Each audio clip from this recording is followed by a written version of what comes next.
On March 12th, 2017, a 25-year veteran of the skies landed a Boeing 737 in Miami.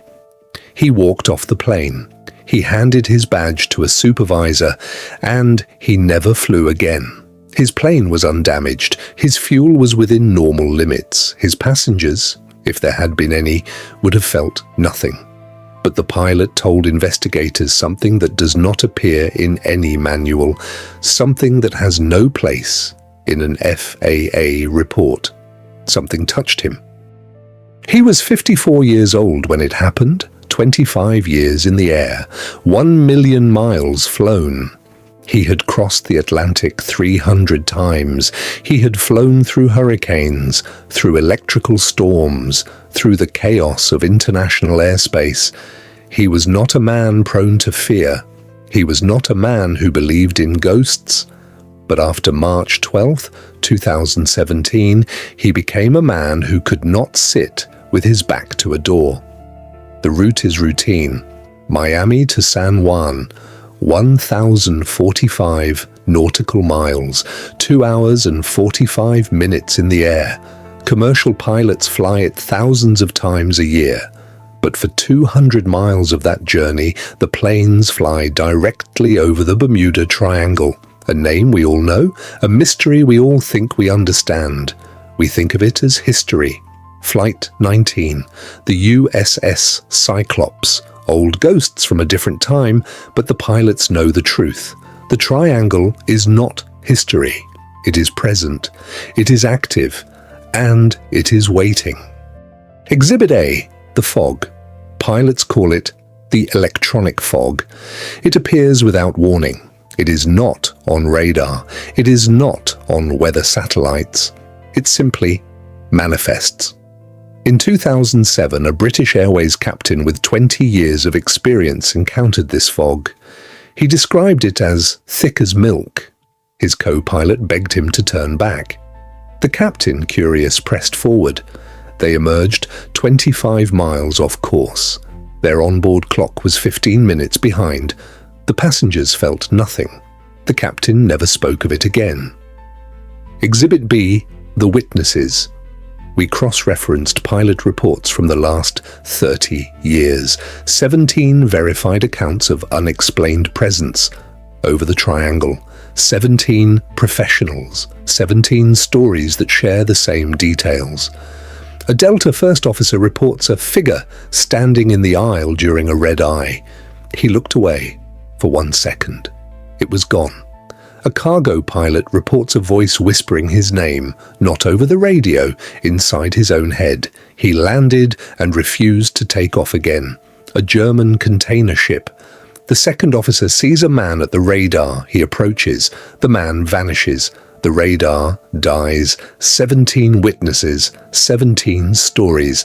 The airlines call them stress incidents. The pilots call them something else. Exhibit C, the thermal anomaly.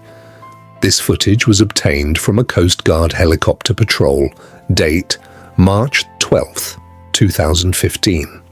Location, 120 miles northeast of San Juan. The water temperature is a consistent 78 degrees, but this object radiates cold. It moves against the current. It pauses. It looks up. The Coast Guard called it a thermal anomaly. They did not investigate. They did not file a follow-up report. It was archived, forgotten. But here is the detail that matters. Look at the shape. It is not a fish. It is not a current. It is a shape that knew it was being watched. Science offers explanations: magnetic anomalies, the agonic line, methane hydrates erupting from the seafloor. These are real phenomena. They can disrupt instruments, they can sink ships, but science cannot explain the hand on the shoulder. Science cannot explain the whisper. Science cannot explain why 17 professionals in 17 different years all reported the same impossible thing. The rational mind wants to stop here, to say stress or fatigue or hallucination. But the rational mind was not in that cockpit at 3 a.m. So, we are left with questions. Is it possible that strong magnetic fields do more than disrupt electronics? Do they disrupt reality itself? Scientists know that magnetic pulses can induce a sensed presence. The brain creates a phantom, a guardian angel, a demon. It is a known phenomenon, but if it is all in the mind, why does it appear on thermal cameras? Why does it leave frost? Why do the machines see it too? Perhaps some questions have no answers. Perhaps the void is where the truth lives. I still dream about it. Not every night, but sometimes. I'm back in the cockpit. It's 3 a.m. The fog is outside. And I know that if I turn around, it will be there. I never turned around. That's the only reason I'm still here to tell you this. The pilot retired. He lives in a quiet town. He does not fly anymore. He does not look out windows at night. The ocean remains. The fog remains. The presence remains. The file on the Bermuda Triangle remains open. The pilots continue to fly. The ocean continues to wait. If you have seen something, if you have felt something, if you have looked out a window at 35,000 feet and wondered if you were alone, we want to hear your story. Subscribe to Enigma Files. The mystery is not over. It is only beginning.